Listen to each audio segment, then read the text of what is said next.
we're reaching the end of NATO territory here soon, because we are reaching then this beautiful German-Austrian border, and there is actually no reason why Austria should not be in NATO, because we could easily join. There is no Soviet Union anymore blocking us. It's just, that we have some kind of inferiority complex towards Germany. We want to be somehow better or different, and then of course we say we are neutral.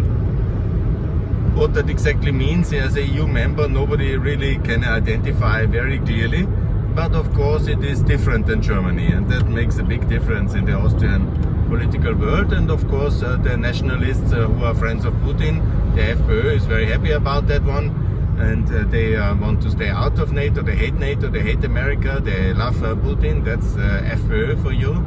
It's a racist, xenophobe, protectionist, nationalistic Nazi party, and it's a disaster. And then you have also the situation that you have the Social Democrats, who traditionally are a pro-Russian party, and also have this kind of love affair with Russia, and they are a little bit better now, but they're also xenophobe. They want people to come to Austria but not to work here. That's also very specific and hard to understand, and a bit of a confused reality, because they always say, no, we should be open for all the world, for all the world. But when you say you should be allowed to, when you are here, for example, as a refugee, you should be allowed to work, then they say no, because you should be just here to be safe, that's good, and to be supported, but not to work, because then you are stealing the work from the workers. This is the Socialist Party for you. It's a very inhumane party, and so they will form a coalition of socialists and nationalists. I say it's a National Socialist coalition. Of course, I know there are no Nazis. They will not start a Holocaust, but they will do everything wrong for Austria. They will continue protectionism, nationalism. They will be anti-Ukraine, anti-Kosovo. They will be anti-openness. They will be anti-free trade agreements, anti-NATO. So these are the disaster parties.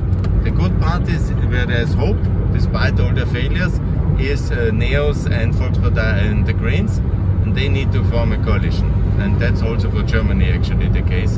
And that's much better, because there is hope in the center-right, there is hope in the liberals, there is hope in NEOS, even when today's performance, even for the NEOS, not really convincing. Worst for the corrupt Volkspartei, and the Greens obviously blind on all things which are not ecologically, but at least morally they are good, and they are also not convinced of NATO.